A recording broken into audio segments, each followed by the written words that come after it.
அஸ்வினி செலவு அதிகரிக்கும், மேற்கொள்ளும் முயற்சிகள் வெற்றியாகும், வெளியூர் பயணம் லாபம் தரும்.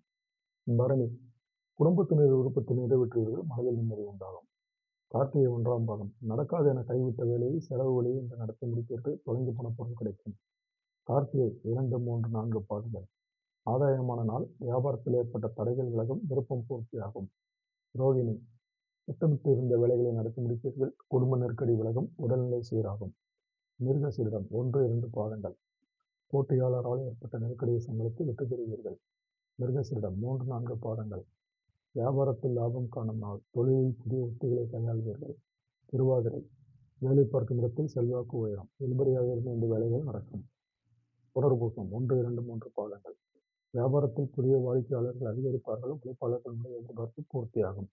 புனர்பூசம் 4ஆம் பாதம் நன்மையான நாள், செய்து வரும் தொழிலில் எதிர்பார்த்த முன்னேற்றத்தை அடைவீர்கள், வரவு அதிகரிக்கும். பூசம் நினைப்பது நடைபெறும், வருமானத்திற்காக திட்டமிட்டு செயல்படுவீர்கள், உங்கள் திறமை வெளிப்படும். ஆயில்யம் மனக்குழப்பம் விலகும், பெரியோர் உதவியால் வேலைகள் நடக்கும், வருமானம் உயரும். மகம் விழிப்புடன் செயல்பட வேண்டிய நாள், வெளியூர் பயணத்தை தவிர்ப்பது நல்லது.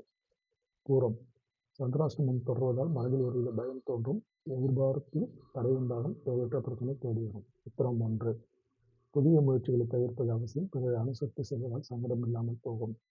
உத்திரம் 2, 3, 4 பாதங்கள் ஆகியமான நாள், வெளியூர் பயணத்தால் எண்ணம் நிறைவேறும். அஸ்தம் கூட்டுத் தொழில் முன்னேற்றம் அடையும், வரவேண்டிய பணம் வரும், வாழ்க்கை துணையில் ஏற்பட்ட பிரச்சனை விலகும். சித்திரை 1, 2 பாதங்கள் நண்பர்கள் ஒத்துழைப்பால் இழுபறியாக இருந்து வந்த வேலைகள் நன்றாக முடியும்.